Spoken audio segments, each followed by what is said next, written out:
Il faut que ma vie change. Tout part d'une décision. Bonjour à tous et bienvenue dans cette nouvelle vidéo. Je sors de 2 grosses journées à l'issue du Back to Africa. Les amis, vous avez raté énormément de choses, de folie, d'opportunités, de personnalité, de la qualité d'intervention, mais surtout d'un grand apprentissage, de la formation, des masterclass. Honnêtement, je ne sais pas comment remercier déjà Philippe Simo qui a pu réunir toute la diaspora en un seul endroit ayant un objectif commun. Les amis, ce que je voudrais faire dans cette vidéo, c'est de vous faire un retour d'expérience, mais surtout, de vous partager ce que j'ai retenu à l'issue de ces 2 journées de Back to Africa. C'est la 3e édition, moi c'est ma première et je compte repartir encore l'année prochaine. Alors pour ceux qui n'ont pas eu l'occasion d'y aller l'année prochaine, je vais faire des communications sur ma chaîne vidéo pour vous dire lorsque ça va commencer. Allez déjà vous abonner sur la chaîne de Philippe Simo de Investir au pays. Je pense que vous allez en apprendre énormément de choses. Il y avait Philippe Simo qui a eu des interventions et des masterclass. Il y avait Bertin Tiofo, son mentor. Il y avait Stanislas Zézé qui est mon préféré. Il y avait Pathé Ndiaye. Laisse tomber, je ne vous le fais pas dire. De toute façon, vous allez voir quelques vidéos sur ma page, mais aussi sur la chaîne de Philippe Simo. Donc, allez vous abonner là-bas de toute façon pour avoir beaucoup plus d'informations sur Back to Africa. Maintenant, je vais vous faire mon retour d'expérience à l'issue de ces 2 grosses journées. La première chose que j'ai pu retenir pour des gens qui veulent se retourner en Afrique, c'est qu'il faut avoir du patriotisme.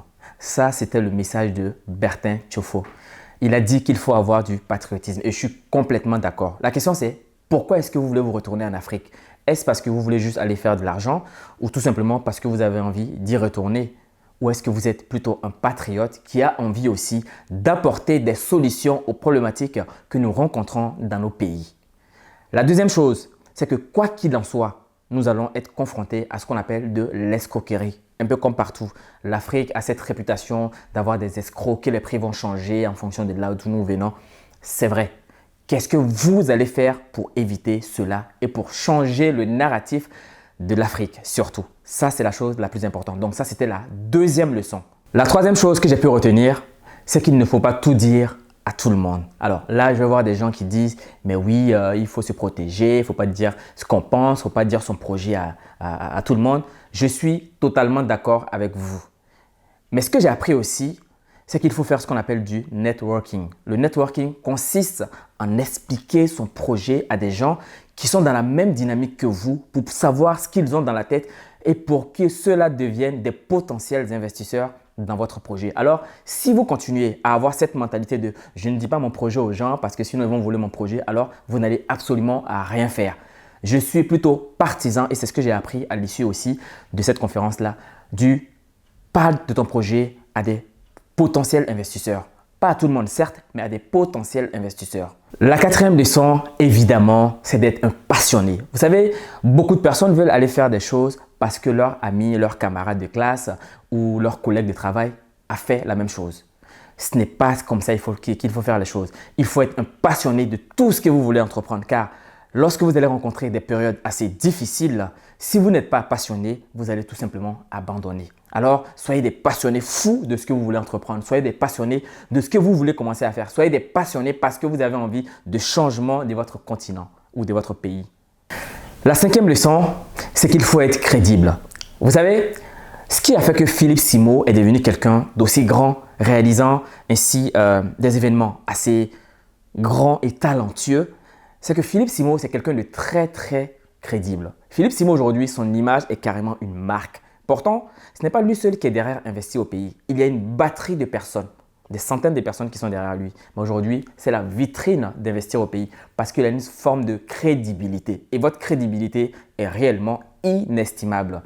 Faites ce que vous dites. Cette leçon de la crédibilité, je l'ai appris avec Mossadegh. Mossadegh Bali, c'est le fondateur du groupe Azalai Hotel car il était là aussi sur les 2 grosses journées. Alors, soyez crédible dans tout ce que vous faites. Et surtout, si vous aimez une chose, faites cette chose-là gratuitement jusqu'à ce qu'elle vous rapporte de l'argent. Alors, votre crédibilité est inestimable. Ne laissez personne, absolument personne, entacher cette crédibilité-là. La 6e leçon que j'ai pu retenir de cette journée, c'est que si on ne commence pas, alors on ne le fera pas. Vous êtes certainement ces personnes-là qui sont en train de me regarder et qui avez des idées. Vous cogitez, vous en parlez à certaines personnes pour voir, mais vous ne le faites jamais.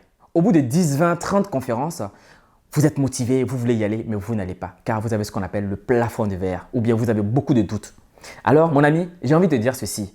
Vas-y, car aujourd'hui, moi j'ai vu des personnes qui étaient à Back to Africa l'année dernière, qui ont déjà commencé à avoir de l'argent grâce au programme Back to Africa, parce qu'ils ont décidé de franchir le pas, parce qu'ils ont décidé tout simplement de le faire, de commencer.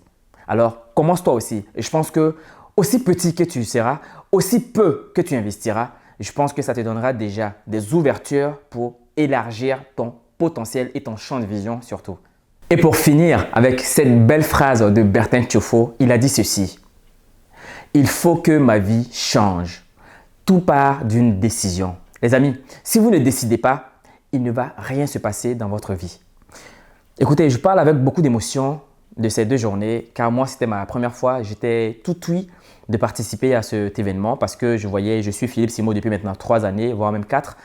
J'ai vu ses débuts, j'ai vu comment est-ce qu'il est parti de rien, clairement, à nous montrer comment est-ce que les choses pouvaient fonctionner en Afrique, bien évidemment avec les difficultés. Mais vous savez, il y a beaucoup de personnes qui ont ce regard assez négatif sur notre continent parce qu'ils mettent toujours en avant ce qui ne fonctionne pas. Moi, durant ces 2 derniers jours, ce que j'ai vu, c'est que j'ai vu tout simplement des opportunités. J'ai vu qu'il y a beaucoup de choses qui marchent sur nos continents avec les difficultés évidemment qui y sont, mais il y a des choses qui marchent. J'ai vu surtout des personnes qui l'année dernière, comme moi, étaient là, qui ont tout simplement pris l'engagement de prendre une formation pour changer le narratif de leur continent, pour changer tout simplement le narratif de leur poche. Car oui, après tout ça, il faut se dire les choses.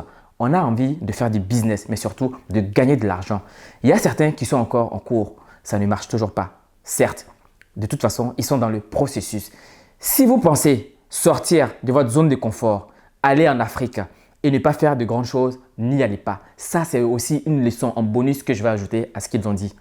Si vous voulez aller en Afrique pour aller faire exactement la même chose sans changer réellement ou apporter une innovation ou de nouvelles choses ou en tout cas une certaine forme de grandeur, alors n'y allez pas car il y a des personnes qui sont déjà douées et qui le font sur place. J'aimerais vous dire ceci, déjà prenez votre billet pour aller participer au prochain Back to Africa qui va arriver en 2025. J'aimerais vous dire aussi qu'il faut se lancer. J'aimerais vous dire de ne pas avoir peur. J'aimerais vous dire qu'il faut avoir de l'audace. J'aimerais vous dire aussi qu'il faut parler de votre business autour des personnes qui sont dans la même dynamique que vous. J'aimerais vous dire cette chose-là pour finir. Il faut être ambitieux. Si vous avez peur, c'est que votre projet est ambitieux. Et pour finir la vidéo, il faut qu'on dise un grand merci à Philippe Simo de nous avoir donné cette niaque-là, de nous avoir montré le chemin, de nous avoir prouvé que c'est possible en Afrique et qu'il faut juste avoir la volonté, la persévérance, l'envie, le patriotisme, mais surtout, cette volonté de changer le narratif de notre pays, de notre continent. Merci d'avoir regardé cette vidéo. Si vous partagez la même vision que moi, n'hésitez pas à partager les vidéos que je fais car c'est ce qui me donne de la motivation, de la niaque aussi d'en produire car ma foi, ça prend énormément de temps. D'ici là, on se retrouve dans une prochaine vidéo et ne finissez pas cette vidéo avant de prendre un engagement. Prenez l'engagement de faire quelque chose avant la fin de l'année, durant l'année prochaine, durant les 5 prochaines années. À très bientôt. Au revoir.